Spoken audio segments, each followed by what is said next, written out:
هما رجالا كثيرا ونساء واتقوا الله الذي تساءلون به والأرحام إن الله كان عليكم رقيبا. وقال الله تبارك وتعالى في دون الآخر يا أيها الذين آمنوا اتقوا الله حق تقاته ولا تموتن إلا وأنتم مسلمون. وقال الله تبارك وتعالى في دون الآخر يا أيها الذين آمنوا قولوا قولا سديدا. وقال رسول الله صلى الله عليه وسلم النكاح من سنتي فمن رغب عن سنتي فليس مني. وقال رسول الله صلى الله عليه وسلم النكاح من سنتي فمن رغب عن سنتي فليس مني. النكاح من سنتي فمن رغب عن سنتي فليس مني. إن الله يأمركم بالعدل والإحسان وإيتاء ذي القربى وينهى عن الفحشاء والمنكر والبغي يعظكم لعلكم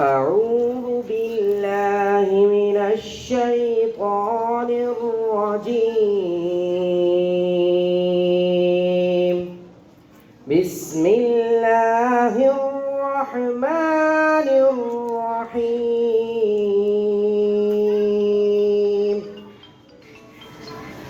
آمن الرسول بما أنزل إليه من ربه والمؤمنون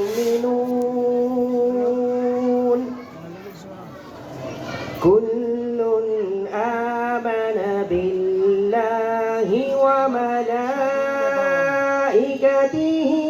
وكتبه ورسله لا نفرق بين أحد من رسله وقالوا سمعنا وأطعنا غفرانك ربنا وإليك المصير. لا يكلف الله نفسا إلا وسعها لها ما كسبت وعليها ما اكتسبت. ربنا لا تؤاخذنا إن نسينا أو أخطأنا. ربنا ولا تحمل علينا إصرا كما حملته على الذين من قبلنا. ربنا ولا تحملنا ما لا طاقة لنا به واعف عنا واغفر لنا وارحمنا أنت مولانا فانصرنا